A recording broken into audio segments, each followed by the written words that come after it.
Hayotingni o'zgartirmoqchimisan? Sen bilan chorli psixolog 322 yillik tajribamdan kelib chiqqan holda men senga motivatsiya beraman. Hayoting tubdan o'zgaradi.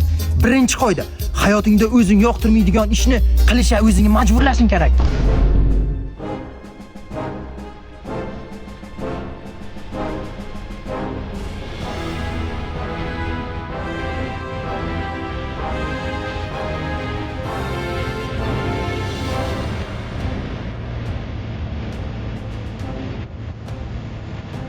Bacham?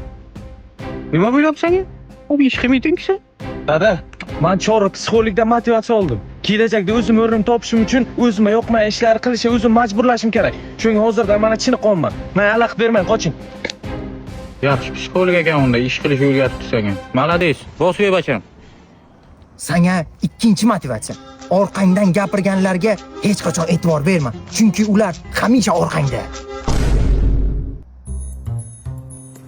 Zoker, mola suv berdingmi? Zoker? Bacha? Bacha.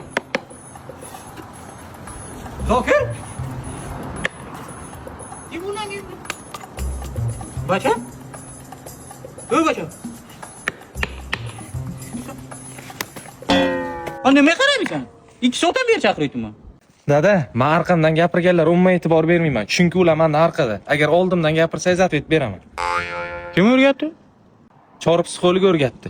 Kelajakda men yuksalishim uchun juda kerakli narsa ekan bu. Chorli psixolog onasini? Senga uchinchi motivatsiya.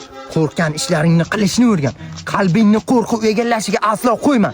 Qo'rquvga tik bor.